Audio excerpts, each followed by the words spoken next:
नमस्कार। कैसे हैं आप सभी? आशा करती हूँ अच्छे होंगे और मेरे वीडियो से अध्ययन कर रहे होंगे। चलिए, आज मैं वीडियो लेके आई हूँ पंचमाक्षर। मतलब कि जो पंचमाक्षर होते हैं, अक्सर परीक्षाओं में पूछा जाता है कि इसमें पंचमाक्षर कौन है। ठीक है, तो पंचमाक्षर का पहले मतलब समझ में आना चाहिए, पंचमाक्षर है क्या। ठीक है, उसी के बाद हम चलिए थोड़ा थोड़ा करके देख लेते हैं कि पंचमाक्षर आखिर किसको कहा जाता है। ठीक है, तो ये मैंने कुछ वर्ण लिखे हुए हैं, यानी कि कै वर्ग है पहले यहाँ पर। ये आपको समझाने के लिए मुझे लिखना था, तो समझाने की वजह से इसको मैंने लिख लिया है कि ताकि आपको समझ आ सके। क्योंकि अगर मैं पंचमाक्षर सीधे आपको बता दूंगी तो आप एक चीज़ तो जान जाएंगे, दूसरे में कंफ्यूज हो जाएंगे।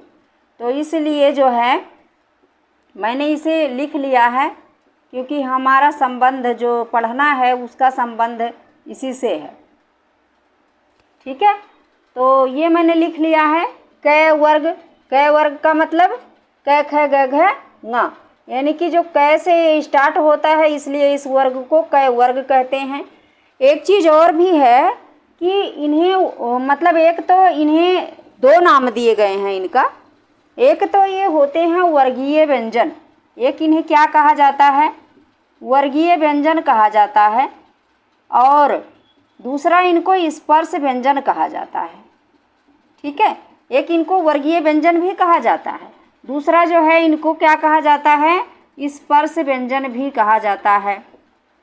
स्पर्श व्यंजन यानी कि ये वर्गीय व्यंजन क्यों हैं?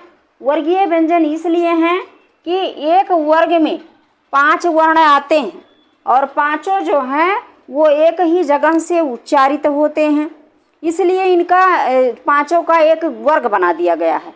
ठीक है, इन पांचों वर्णों का एक वर्ग बना दिया गया है, और वो किसके नाम से, जो इस वर्ग का पहला वर्ण है, पहला अक्षर है, उससे जो है इस वर्ग का नाम रख दिया गया कै वर्ग। इसी प्रकार से इसका रख दिया गया चै वर्ग, इसी प्रकार से इसका रख दिया गया टै वर्ग, इसी प्रकार से तै वर्ग पै वर्ग। ठीक है, अब सिर्फ इधर से ही वर्ग नहीं बना हुआ है, ये इधर से भी वर्ग बना हुआ है। यानी कि ये कै चै टै तै पै इसका वर्ग है। यानी कि मैं आपको बताती चलूँ यहीं पर कि पहले वर्ग में यहाँ जो ये वर्गीय श्रेणी बनी हुई है, जो ये श्रेणी इनकी बनी हुई है, ये किस प्रकार की श्रेणी है, किस प्रकार की श्रेणी है ये सभी अंग्रेजी के एक अक्षर से बनते हैं। ये सभी अंग्रेजी के एक अक्षर से बनते हैं। ये किससे बनता है, के से या सी से। ये किससे बनता है, चै। चै का मतलब क्या होता है कि सी एस से बनता है, सॉरी सी एस से बनता है ना। टी जो है ये टी, टै जो है ये टी से बनता है। ठीक है, ये भी इसी से बनता है, और पी से पै बनता है। ठीक है, लेकिन जब हम इनको बनाने लगते हैं तो इसमें क्या होता है, के एच लगता है। फिर इसमें क्या होता है, सी एच तो पहले से था, एक एच और लग जाता है एक्स्ट्रा। ठीक है ना, एक एच तो था ही, दूसरा एक और लग जाता है। ठीक है, इसमें टै था तो इसमें टी एच हो जाता है ना, टी एच हो जाता है, इसमें भी ऐसे ही हो जाता है। ठीक है, वही, और इसमें जो है पी एफ हो जाता है, पी एच यानी कि फै। ठीक है, यहाँ क्या होता है, यहाँ जी होता है, यहाँ जे होता है, ये जे से बनता है, ये डी से बनता है, ये भी डी से बन जाता है, या टी एच कहीं कहीं होता, कहीं डी से ही काम चला लेते हैं। ठीक है, ये बी से बनता ही है। ठीक है, तो इस प्रकार से हम क्या देख रहे हैं कि इस प्रकार से भी इनका वर्गीकरण हुआ है। अच्छा, दूसरे तरीके से यहाँ भी ऐसे ही देख लेते हैं। यदि ये जी से बना है तो ये जी एच से बनेगा, है ना। ये जे से बना है तो ये जे और एच से बनेगा। ठीक है ना, ये डी से अगर बनता है तो डी एच से बनेगा, है ना, डी एच। ठीक है, और यदि ये डी से बन रहा है तो यहाँ मतलब ये टी एच से बनता है, द, टी एच से द। ठीक है, तो यहाँ पर एक और एच लगा दिया जाएगा। ठीक है, डबल हो जाएगा, और ये जो है न जो है, सॉरी ये तो यन से बनता है सारा का सारा, ठीक है। और ये किससे बनता है, BH से बनता है। भय जो है ये BH से बनता है। लेकिन जब हम इनकी बारी आती है तो ये किससे बनते हैं, केवल N से बनते हैं। अभी मैं इनको बता देती हूँ, कहीं कहीं चेंजिंग भी है, ठीक है, कहीं कहीं चेंजिंग भी है, तो वो किस प्रकार से होता है वो मैं बताऊंगी। अब मैं ये बताना चाहती हूँ कि इनके अपने वर्ग हैं, ठीक है, इस प्रकार से।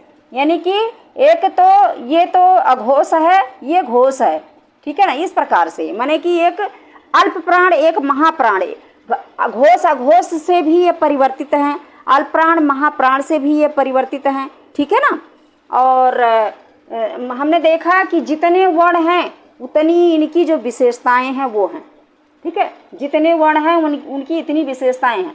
अगर इधर से ले ली जाए तो इनकी अलग विशेषता है, इधर से ले ली जाए तो इनकी अलग विशेषता है। ये अल्प प्राण हो गए, ये महाप्राण हो गए, ये अल्प प्राण हो गए, ये महाप्राण हो गए, ये अल्प प्राण हो गए, है ना, ठीक है। तो समझ में आ रहा है, ये चीज़ मैंने समझाने के लिए थोड़ा सा किया है। मैं आपको बताना चाहती हूँ पंचमाक्षर, ठीक है। लेकिन पंचमाक्षर बताने से पहले मुझे ये भी बताना बहुत ज़रूरी था कि ये जो अलग अलग वर्ग इधर से श्रेणीवार बने हुए हैं, इनकी भी अलग अलग अपनी अपनी विशेषता है, ठीक है। अब मैं इसके साथ और क्या बताना चाह रही हूँ, अब मैं यहाँ आ रही हूँ, ठीक है। जो मेरा मेन मुद्दा है वो है यहाँ आना, ठीक है। यानी कि 1 2 3 4 और 5 ये इनका पांचवा वर्ण है, ठीक है। ये भी इसका पांचवा है, ये भी इसका पांचवा है। यानी कि ये जो इधर से हैं ये क्या है, पांचवें वर्ण है, ठीक है। तो मैं क्या पढ़ाने जा रही थी, पंचमाक्षर। पंचमाक्षर का मतलब हुआ कि वर्ग के पांचवें वर्ण जो ये हैं इन्हें पंचमाक्षर कहा जाता है। और ये चूंकि नाक से उच्चारित होते हैं, ठीक है ना, इनका जब हम उच्चारण करते हैं तो ये नाक से उच्चारित होते हैं। लेकिन इनके इस हिसाब से इनका उच्चारण किया जाता है, जो इनके वर्ग हैं ना, इस हिसाब से इनका उच्चारण किया जाता है। नासिक के व्यंजन हैं, नाक से ही उच्चारित होते हैं। ये सारे के सारे अंग कहे जाते हैं। क्या कहे जाते हैं, अंग कहे जाते हैं। लेकिन ये किसी वर्ग में विशेष में हैं, ये किसी वर्ग विशेष में हैं, जिसके कारण इनका उच्चारण जो है वो अलग हो जाता है, ठीक है। अब देखिए, जैसे ये कै वर्ग का है तो ये पूरा का पूरा कै वर्ग का मतलब ये कंठ से उच्चारित होता है। कहाँ से उच्चारित होता है, कंठ से उच्चारित होता है, ठीक है। इसीलिए इसको कंठ्य वर्ण कहा जाता है। कौन सा वर्ण कहा जाता है, कंठ्य वर्ण कहा जाता है। इनका नाम है कंठ्य वर्ण। ये भी प्रश्न में पूछ लेता है कि इसमें से या तो वर्ण दे के पूछता है कि ये कौन सा वर्ण है, या फिर पूछता है कि इसमें से 4 वर्ण दिए हुए होते हैं तो पूछता है इसमें से कंठ्य वर्ण कौन सा है। तो ध्यान रखिएगा, यदि इनमें से कोई है पांचों में से, ठीक है, तो ये कंठ्य वर्ण ही होगा। अब ये नासिक के वर्ण भी हैं, ठीक है। तो मान लिया पूछ लेता है कि इसमें से नासिक के वर्ण कौन से हैं। अब एक तो इसमें से दे दिया और 3 इसमें से दे दिया। अब आपको छांटना है कि नासिक के वर्ण कौन सा है, यानी नाक से जिसका उच्चारण होता है वो कौन सा है, तो आपको ढूंढना है। वही चीज़ मैं आज बताने वाली हूँ, ठीक है। अब जैसे मान लिया पंचमाक्षर पूछता है, पंचमाक्षर भी इसी तरीके से कि अब 4 ऑप्शन दिया हुआ है, उसमें से आपको ढूंढना है कि पंचमाक्षर कौन सा है, ठीक है। तो इस प्रकार से मैं आज जो यहाँ पर बताने आई हूँ कि जो पंचमाक्षर हैं उसे हम किस प्रकार से जो है छांटें उसमें से, ऑप्शन में से, ठीक है। तो अब देखिए कि ये सारे के सारे चूँकि अनुस्वार ही हैं, अंग के उच्चारण से ही उच्चारित किए जाते हैं, लेकिन इनका उच्चारण स्थान अलग होने के कारण इन्हें जब हम उच्चारित करते हैं तब इनका उच्चारण जो है वो दूसरे तरीके से निकलता है। देखिए कैसे निकलता है, जैसे इनका उच्चारण स्थान है कंठ, ठीक है ना, इनका उच्चारण स्थान है कंठ। अब जब हम इनका उच्चारण करेंगे तो कंठ से ही हमें उच्चारित करना है, जीभ को कहीं नहीं लगाना है ना। तो सीधा का सीधा ये अंग ही निकलेगा, यानी इसको क्या कहते हैं, अंग, अंग कहते हैं इसको। ठीक है, तो ये अनुस्वार के रूप में ही उच्चारित हो जाता है। लेकिन यदि हम इसका उच्चारण करते हैं, इसका उच्चारण करते हैं, तब कैसा उच्चारण होता है, क्योंकि ये तालु वर्ण है, ये क्या है, तालु वर्ण है। ठीक है, इसको तालव्य कहा जाता है। क्या कहते हैं इसको, तालव्य कहा जाता है। ठीक है, तो जब इसको तालव्य कहा जाता है यानी तालु से उच्चारित करना है, तो तालु कहाँ है, तालु जो है ऊपर वाला जो दांत है उसके ऊपर, दांत से जुड़ा हुआ जो मसूड़ा है उसके ऊपर खुरदरा भाग है, मांसपेशियों का ही जो ऊपर बना हुआ है मसूड़े के ऊपर, वो खुरदरा भाग है। उस खुरदरे वाले भाग के ऊपर जो है चिकना भाग है, एकदम ऊपर नहीं जाना है। खुरदरे वाले भाग के आगे ऊपर जो है, आगे का ही भाग जो चिकना वाला है उसको तालु कहा जाता है। ठीक है, तो तालु, अब हमें क्या करना है, इसका उच्चारण करते समय हमें अपनी जीभ तालु में लगाना है। तालु में लगा करके बोलिए, जैसे हमें कहना है जीभ का नोक तालु में लगाइए, खुरदरे वाले भाग के ऊपर ले जा करके। ठीक है, तो जब हम यहाँ पर जीभ को ले जाते हैं अंग, तो जब हम अंग कहने की कोशिश करते हैं ना और जीभ तालु में रहती है तो इया निकलता है। क्या निकलता है, इया निकलता है ना। तो इसके कारण यह जो है इसका उच्चारण, इस पंचमाक्षर का उच्चारण क्या हो जाता है, इया हो जाता है। ठीक है, अब ये भी अंग ही है, ये भी अनुस्वार ही है, लेकिन इसका उच्चारण कहाँ से होता है, तो इसका उच्चारण होता है मूर्धा से। ठीक है, और इसे मूर्धन्य वर्ण कहा जाता है। ये पूरे के पूरे जो हैं इसको मूर्धन्य वर्ण कहा जाता है। लेकिन अब हमें इसका उच्चारण कैसे करना है, अपनी जीभ को पलट करके अब हमें ऊपरी छत पे ले जाना है, जीभ की नोक को ऊपरी छत पे लगाना है। जब हम ऊपरी छत पे अपनी जीभ की नोक को लगाते हैं तब अंग का उच्चारण करके देखिए क्या निकलता है।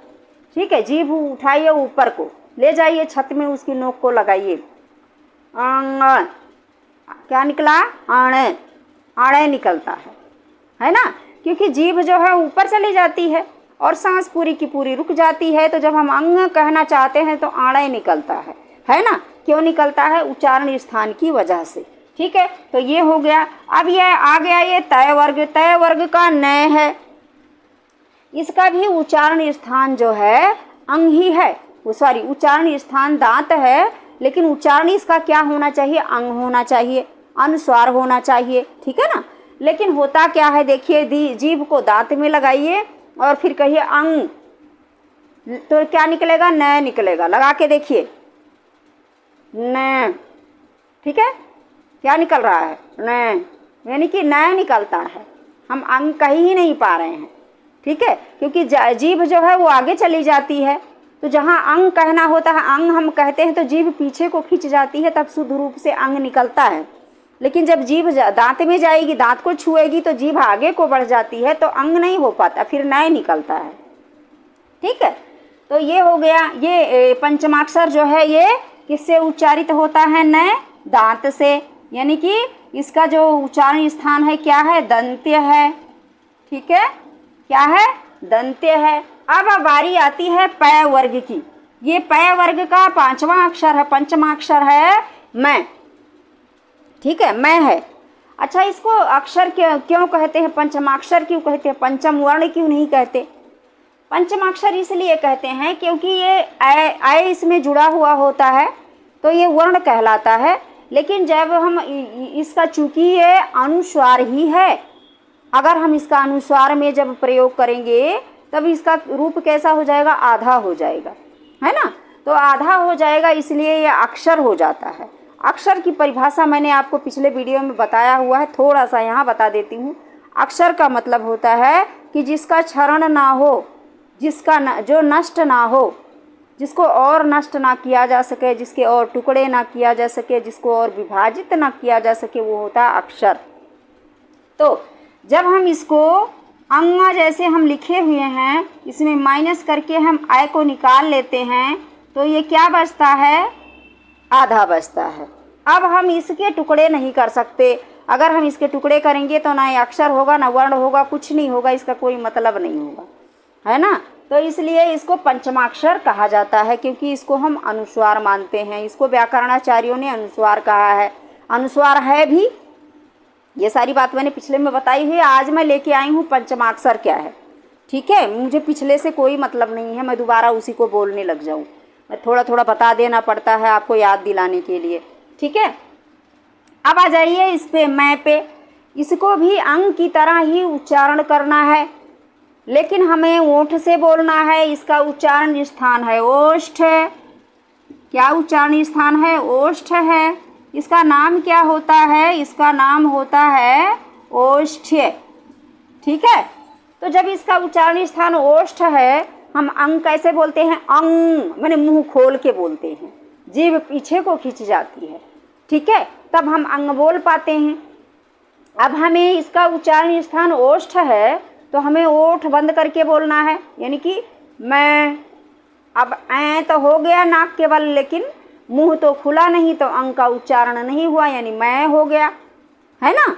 अब समझ में शायद आपको आ गया होगा कि ये जो पंचमाक्षर हैं ये सारे के सारे अनुस्वार हैं, अंग का ही उच्चारण है, लेकिन इनका उच्चारण स्थान अलग अलग होने के कारण जब हम उच्चारण स्थान को जीभ से टच करते हैं, जैसे ओष्ठ हो गया, इसको बंद कर लेते हैं, तब जो है उसी अंग का जो उच्चारण है वो अलग अलग तरीके से हो जाता है, ठीक है। तो मुझे लगता है कि ये समझ में आ गया होगा। इसको तो अंग कहते ही हैं, क्योंकि कंठ से बोलना है, मुंह बंद नहीं करना है, तो अंग का ही उच्चारण आता है, अंग, है ना।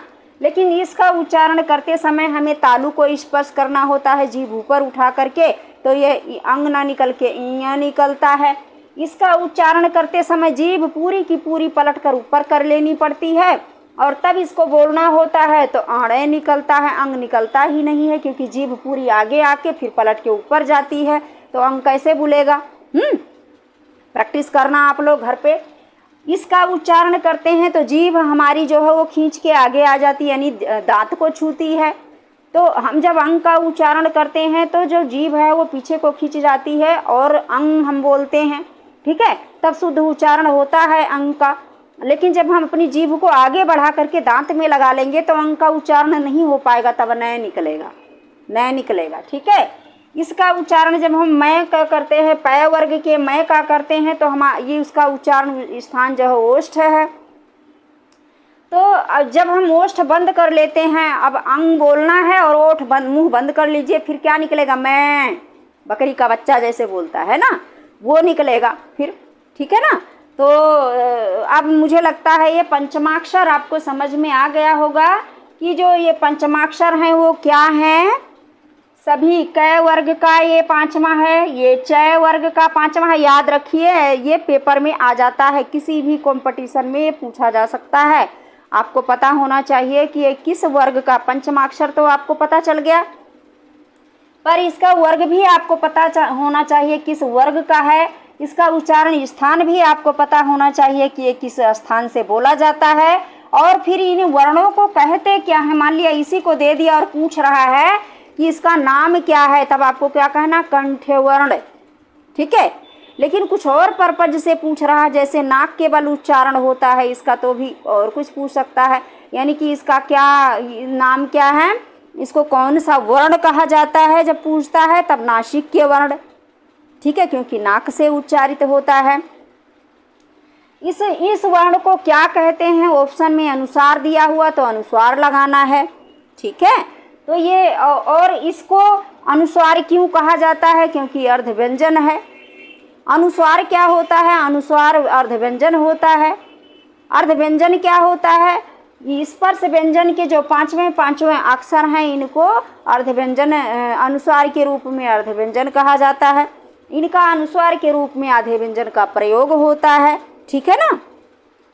मैंने आपको जैसे यहाँ पर बता दिया है कि जो है ये सभी वर्णों में अय छुपा हुआ है। मैं इन्हें ही बताऊंगी, सबको नहीं बताऊंगी। तो अय जो इसमें जो है अय छुपा हुआ है, इसलिए ये पूरा है, ठीक है। अभी इसमें से हम अय निकाल लेंगे, तो जब अय निकाल लेंगे तो ये क्या हो जाएगा? हल वर्ण हो जाएगा, ठीक है ना। ङ प्लस अय हो गया, यहाँ भी अ हो गया। तो इस प्रकार से हमने क्या देखा है कि ये जो है इनमें अ छुपा हुआ है। इसकी परिभाषा ही यही होती है ना कि जो स्वरों की सहायता से बोले जाते हैं उन्हें व्यंजन कहा जाता है। ठीक है ना, स्वरों की सहायता से कैसे बोले जाते हैं। मान लिया हम इस चीज़ को इसको ना ले करके मैं इसकी बात कर रही हूँ, तो ये जो है स्वर जिस प्रकार से इनको जो है धारण करता है उसी प्रकार से इनका उच्चारण हो जाता है। यानी कि क पे छोटी की मात्रा, स पे बड़ी की मात्रा, तो ये क्या हो गए, किसी हो गए। अब इसी को मैं पलट के लिखती हूँ, क पर अ का मात्रा और स पर आ का मात्रा। अब ये क्या हो गया, कैसा हो गया। ये क्या कर रहे हैं, यहाँ अ का मात्रा ले रहा है, यहाँ स पर आ का मात्रा लग गया, तो इसका उच्चारण अलग हो जाता है, इसका अर्थ अलग हो जाता है। और ये स्वरों के साथ लग करके अपना अलग अलग अर्थ निकालते हैं, अलग अलग अर्थ बनाते हैं। स्वरों के बिना इनका कोई अस्तित्व नहीं है, इसीलिए इन्हें हल वर्ण कहा जाता है। ठीक है, हल माने आधा। तो मुझे लगता है कि ये पंचमाक्षर अब आपको समझ में आ गया होगा। थोड़ा सा मैं इसमें बता दूं आप लोगों को कि मान लिया आपसे पूछा जाता है कि, एक मिनट सॉरी,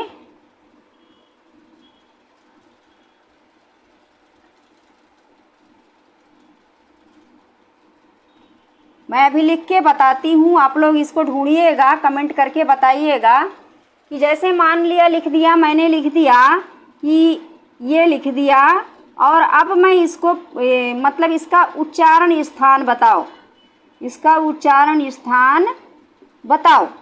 ठीक है, इसका उच्चारण स्थान बताओ, है ना। अब आपको बताना है, उच्चारण स्थान बताना है, सॉरी। तो आप हमने यहाँ पर ऑप्शन दे दिया। ठीक है, हमने कंठ भी लिख दिया और मूर्धा भी लिख दिया। ठीक है, और तालु भी लिख दिया और ओष्ठ भी लिख दिया। ठीक है, अब आपको देखना है कि ये कहाँ से उच्चारित होता है। ठीक है, ये पूछ लिया कि इसका उच्चारण स्थान बताओ, या फिर ये पूछ लेता है कि ये किससे उच्चारित होता है। अब इसी को चेंज करके थोड़ा सा कर देती हूँ, ये किससे उच्चारित होता है। ठीक है, किससे उच्चारित होता है। ठीक है, तो इस प्रकार से क्या हो जाएगा, प्रश्न जो है वो थोड़ा सा चेंज हो जाता है। ठीक है, तो आज के लिए बस इतना ही, इसको समझिएगा, ये बहुत इम्पोर्टेंट होता है। ठीक है, तो आज के लिए बस इतना ही, मिलते हैं अगले वीडियो में। तब तक के लिए वीडियो देखते रहिए, समझते रहिए, पढ़ते रहिए और दूसरों के पास शेयर करते रहिए। ठीक है, और अगर ठीक लगता है तो एक लाइक भी कर दीजिए। ठीक है, धन्यवाद।